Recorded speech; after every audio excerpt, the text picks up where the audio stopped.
Hello everyone, it's Carrie. I'm back with another face-up video. In this video I'm making Inara Serra from the movie Firefly, or the TV show Firefly and the movie Serenity. I'm using a cerise hood to create this doll by Ever After High. I thought it already kind of looked like her, so I thought it would be a great start. So here I've laid in the whites of the eyes and the tear duct a little bit and the outline to sort of commit to the shape. And I'm using the pan pastels in red to add in the shading on the lips, and then I use a Derwent watercolor pencil in red to kind of shade it a little bit darker on the corners. So I'm doing some highlights above the lip with a white Derwent watercolor pencil and blending it out with a Q-tip. I'm also doing some highlights around the eyes.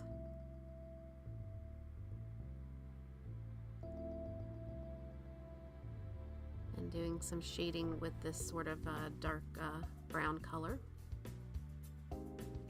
And blending that out with a Q-tip as well.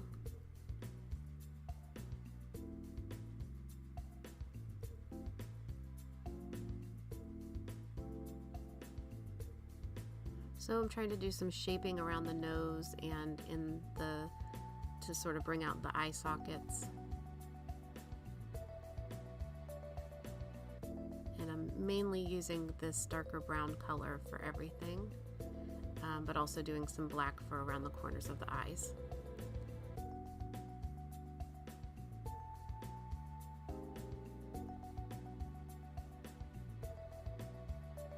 So here I'm sort of doing like a contour, like as if I was doing contour makeup. And I'm using this colorless blender by Pan Pastel to blend it out. Since the color is a pretty good contrast to her skin tone, I'm having to use a lot of that colorless blender and Q-tip to blend it out quite a bit. I found this little brush at Dollar Tree, and I think it's just like an eyelash or eyeshadow brush. And I just love it for adding blush on these. I think it's by like Wet n Wild or something.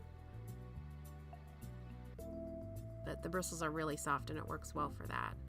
I always blot out the color on a paper towel before adding it to the face, just because I don't want to go in with a huge blob of color. So here, kind of following the makeup contouring idea, I've gone in with some white just to give her some highlights on her cheeks, forehead, and chin.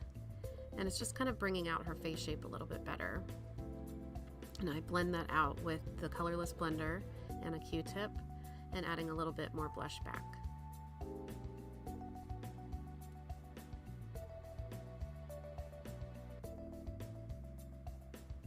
So here I'm going to start adding in different colors of brown for her eyes.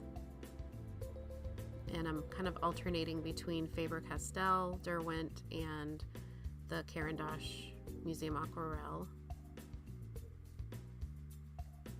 just because it had the different shades of brown I wanted in all of those brands.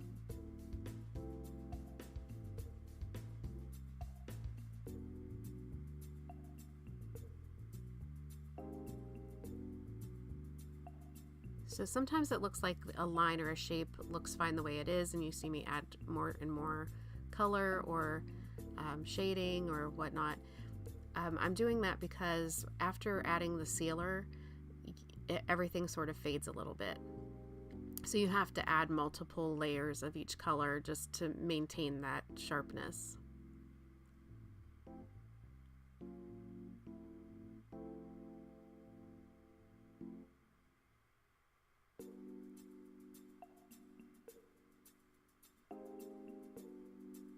So now going in and adding her interesting shaped eyebrows.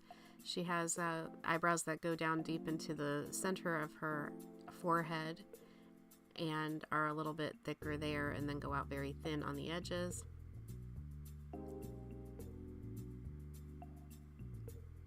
And I use this Tombow eraser, which I'll put in the description box below. I'll add a link.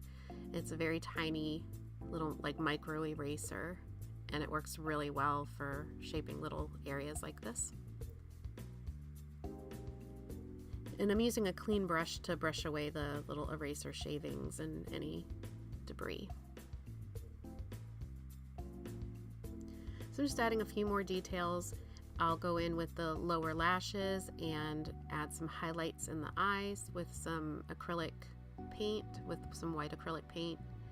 And then once that's dry, I'll do a few more coats of Mr. Super Clear for some final sealing. And then I'll add some Liquitex Gloss Varnish to the eyes and lips. And then you'll also see me doing some body blushing at the end of the video. So while I'm doing that, I'll just say hello to my new subscribers. Thank you so much for subscribing, and thank you so much for all of my subscribers.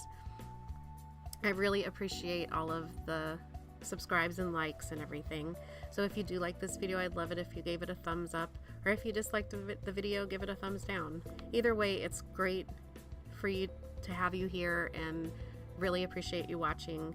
I hope you all have a wonderful day, and thank you again. Talk to you later. Bye.